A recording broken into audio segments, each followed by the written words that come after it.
Minus 330 for Max basically implies a 76% chance of winning. So now that you have that number, you got to ask yourself, is his chance of winning this race better than 76, equal to, or less? And that determines whether or not you bet it. If he's minus 330 in every single race, and we have 22 rounds this year, that means he's essentially winning 16 and a half races. Red Bull's great, but do we see him winning himself 16 and a half races?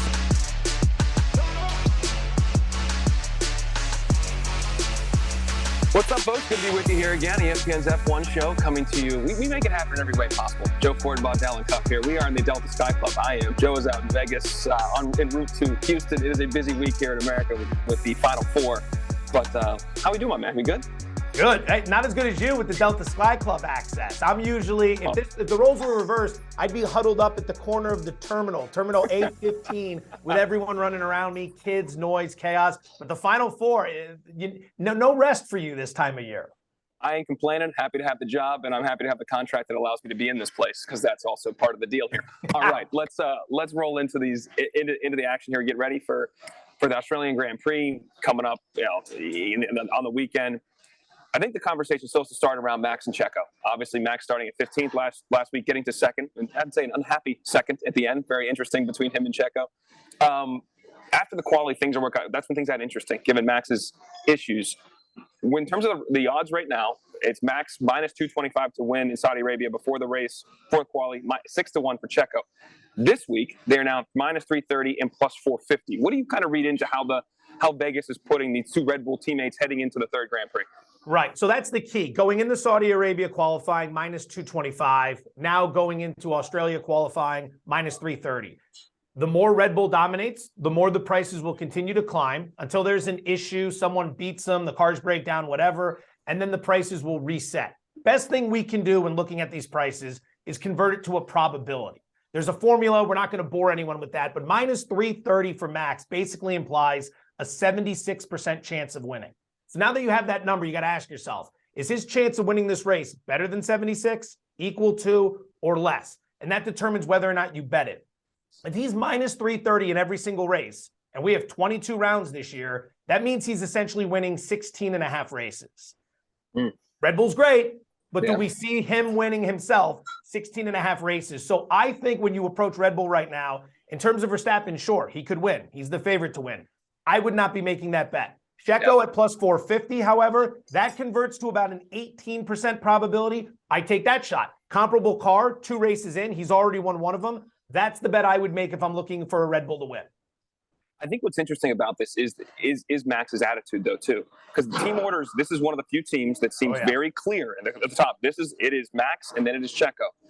But, again, if Checo is in first, are they going to tell him, who's now 1 point off of Max for the overall lead, that you have to give up that place? I don't know. So as your point, if he gets ahead and they're pulling ahead from everybody else, I do wonder if team orders comes into effect and Checo could win 2 out of 3 races.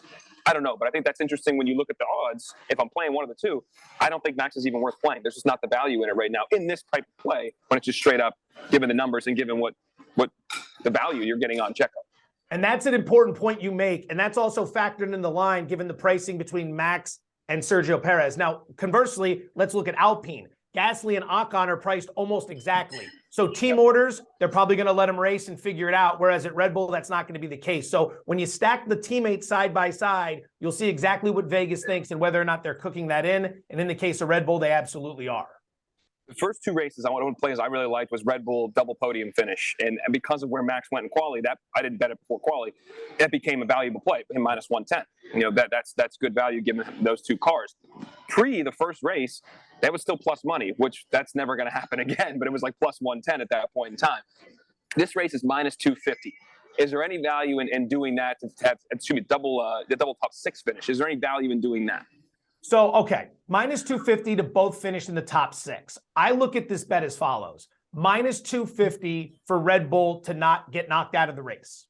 That's how I look at it, because let's ask ourselves, not only do they have the best drivers and the best car, but we just watched Verstappen go from 15th to 2nd with no problem at Jeddah. Like, nobody put up any resistance whatsoever. Hamilton was actually moving out of the way for him. He wasn't even trying to defend. So my thought process is, what are the scenarios in which Red Bull's drivers are not in the top 6? And I think it only happens if they get knocked out of the race. So you're asking yourself, are you willing to lay minus 250 that Red Bull finishes the race with both cars? And I think in that instance, it wouldn't be a big bet for me. But yeah, I do. I mean, you're really just asking, is someone going to crash? Is there going to be an engine problem, a drive shaft problem? We saw some of that in Jeddah, but it didn't necessarily hurt the outcome of the race. So keep that in. That's how you should factor that bet. Maybe I'd lay a little on it. Not one of my favorites on the board. Got you. Let's talk Fernando Alonso. Obviously, after much consternation, it is 2 podiums in 2 races. He's looking for the 3rd now. For somebody to bet him and Max to be on the podium, to have that won, then lost, then won. I didn't even get the news yet. I went to my DraftKings account. I'm like, I got money back in here now? What the hell's going on? Then I saw the update like 10 minutes later. Bookmakers trying to figure out how to pay that out. That must have been such a pain in the rear end, because you're going to pay out, then maybe you're then maybe you're going to end, because once you pay out, you're not taking the money back. So like you may have paid out Alonso, then you end up paying out Russell, then it flips back to Alonso and you lose every which way. We don't shed tears for the books here, however. Absolutely not. And my thing too is they didn't pay me initially, because remember on the last lap there was already rumors of possibly this not counting. So in my head I'd already lost. And so then when I went back in later and saw the money, I was like, oh, that's what the hell. So that was a nice little twist of fate. Let's talk about Alonso. Do you believe is it him in the car? Because obviously Lance Stroll had some issues last week, but is it him in the car, or is it Ferrari's struggles? Because Ferrari is the team that it seemed like they were going to be the second team. They had run pretty well in testing. Then you have all the comments from Mercedes after the first race. It seems like their season stinks. They go 3-4 last week. Like, how do you make Alonso versus Mercedes versus Ferrari? Like, where do you see that kind of fitting? So this is interesting, because Alonso is, as we say in the gambling business, he's running pure right now. He's running pure. Everything's going his way. His car, his races, his program, and then the competition around him falling apart. Everything's breaking his way.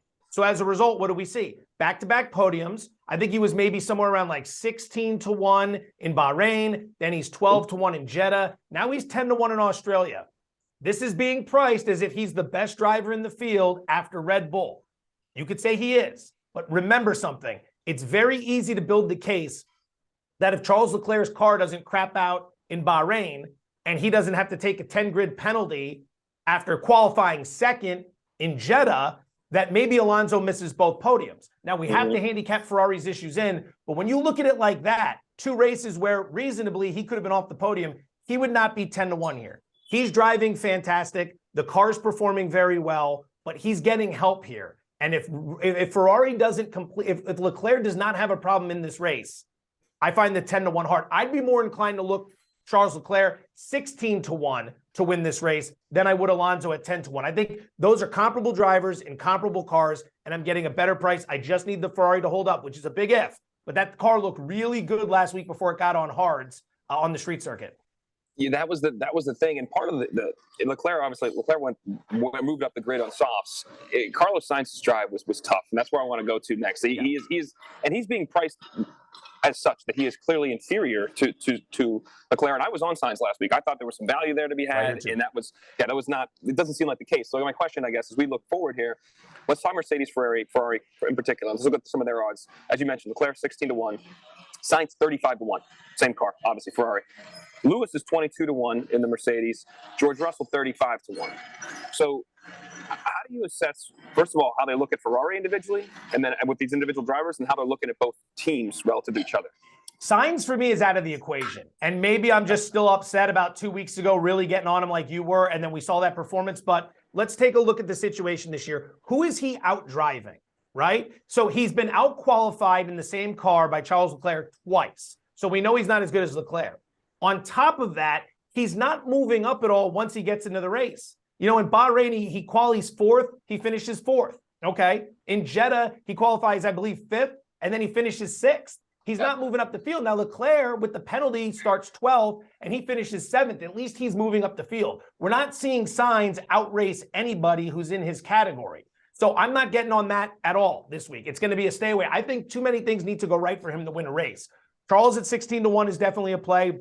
Mercedes is very intriguing because I think when we interpreted Toto Wolff's comments early in the year as how disastrous things were, it wasn't disastrous relative to F1. It was just disastrous relative to Red Bull. They performed better in Jeddah, and they've been making constant tweaks. So I think they're on the rise. They also finished 3rd and 4th here last year, despite the porpoising issues, which no longer exist. This is a better car.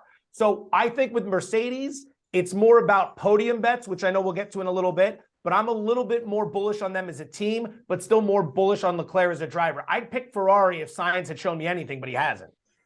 See, Mercedes is interesting. It's like, obviously, last week they finished 4th, 5, and there we are. Their commentary is about their expectations, though, too. Yeah. They expect to win and compete for titles. Right now, they can't compete with Red Bull. That doesn't mean they're not the best of the rest of the field, which I think is interesting. I think I bought too much into what they were saying and to some of the results, too. Like, they weren't exactly running well that first race, but we had a small sample size, and I'm listening to what you tell me. So I think there has to be maybe more of assessment of what we saw last week on the track, and then we'll see how they qualify here. But let's get to some like what Mercedes one more note on that. Toto's been talking positively heading into Albert Park, which means both cars are probably going to ignite on fire before the race even starts. So let's file that one away. You have here Mercedes plus 140 double top 6 finish. Is that one of your favorite plays? Where are you at? I liked it when I saw you wrote that. I was like, that seems interesting given what we're talking about here. They were 3-4 here last year in an inferior car. Last week they ran right next to each other at 4-5. So based on where they are, the car's improvements, and the rest of the field, we're going to need a little help here. But to get into the top 6, you could put both Red Bulls in there. You could put Fernando in there. And then you could put one of the Ferraris in there. And we still turn up okay. So I think plus money for both these teams, top 6.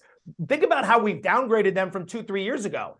For them to both be on the podium when Bottas was in Russell's seat, that would have been something that would have been, odds-on favorite. We would have been talking minus 150, minus 180, what we're talking about Red Bull now. Plus 140 for them to get into the top 6. I think that's absolutely worth the play. I'd be looking at Lewis plus 300 to make the podium, 3-1, because I think, again, if you put both Red Bulls on it, one issue with Alonso, another issue with a Ferrari, Hamilton 3-1 just to make the podium stands out as well. I'll touch on that in a second, but just in terms of the double top 6 finish, I do think Lance Stroll is a bit of a wild card in this situation. Yes. He did run really well in the first race, but coming off that injury, the second race obviously had car issues. That car seems like it's right. So I'm interested to see how he runs in this, and he may factor with some of my plays here. Let's talk about podium bets. You just mentioned you like Lewis at 3-1. Yep. Leclerc, we talked about 16-1 to win it. And podium, he's plus 140. How do you feel about him? Are you still buying Leclerc? It sounds like. Yeah. I was bullish on Ferrari going into Jeddah, and that burned me. But I was mostly bullish on Sainz. With the Leclerc penalty, it was only about matchup bets. Here, I'm going to be bullish on Leclerc again because we haven't seen any signs of a penalty or any problems in quali yet. So we're trying to figure out what we want to do there. Plus 140. He won here last year, and we didn't have a massive rules change where the cars changed all that much. Like Ferrari's car is relatively the same. It won here last year. Hopefully they've made the improvements. If he's not dealing with any sort of penalties or any sort of meltdowns, to get on the podium at plus 140, I think the drive is equal to or better than what Alonso has. So yeah, that's a bet I would make. I'm going to throw a couple long shots your way as well. I like to do this in every race, just half unit wagers, because we see chaos 2-3 times a year. Big wreck on turn 1, cars melting down, rain. Ocon and Gasly are 65-1 each to make the podium. 65-1. That's a 1.5% chance of getting on. Now, they've got the 5th best car, and they've been running well, real well. They had double top 10 last week. Gasly was in the top 10 in the first race. Ocon had the penalties that took him out of it. I'm saying 65-1. If there's chaos in front, just to get on the podium at 65-1, I think is worth consideration. That's interesting because on that note, we'll come to this in a second with the double top 10 because you mentioned there it's kind of one of my favorite plays with Alpine as a collective. With Red Bull though, double podium minus 165. Now I mentioned that was one of my favorite plays the first week. Last week I was fortunate after quality that they got a good price. I'm not betting this now minus 165, but is there a buy price that doesn't involve Max or Checo having a meltdown in qualifying? See, this is where it's interesting because right now this is before practice sessions. We're talking before qualifying. If they both run like you expect them to run in quali and they're 1-2, this price is long gone. They get out and they just dust the field like they did in the first race of the season. So I would not fault anyone for making this bet. It's not one I've locked into just yet. But if you assume they go to Albert Park and they quali 1-2 or 1-3 and they're right there, you're in excellent shape because that price is going to skyrocket. Yeah, I think you're right there. Okay, let's get into some plus money plays quickly. You mentioned a couple different things. You mentioned a long shot you like. What are some of the plus money bets you also like on the docket here? Alex Albon is plus 275 to make the top 10. I think with him retiring the car last week, that's worth consideration. He was top 10 here last year in an inferior car. He was top 10 in the first race of the season. That Williams car is much improved. If he gets a good drive this week, plus 275, that's something I'd be considering. Ocon and Gasly, we talked about them on the podium, 65-1. They're each plus 450 to get into the top 6. So again, fifth best car that's running some comparable times with some good drivers. If we have a little bit of carnage in front, just a little bit to sneak into the top 6 at plus 450, that's something I'm looking at. And then for pole, Checo's 3-1, Leclerc's 10-1. I'd take a shot there, especially with Checo at 3-1. You're in a comparable car to Verstappen. He's the better driver. But at 3-1 to take the pole, I think that's worth value. Yeah, I think right now I like where Checo's positioned just because they're offsetting the price so much because it's Max, but the car is the same and the driver's good. So like it's not crazy to lean your bets in my mind to Checo because you're going to just get more value there and you take less of a delta in Max's mistake or something else for him to actually get in the spot that we were talking about. One of my favorite plays for the double plus money is actually we touched with Alpine. It is double Alpine top 10 right now. You get that plus 105, plus 110 because it is the fifth best car. I think you have seasoned drivers that performed well here before, so I think this is an important. I think that's a good opportunity, if you will. Anything else you want to close out on it before we wrap it up?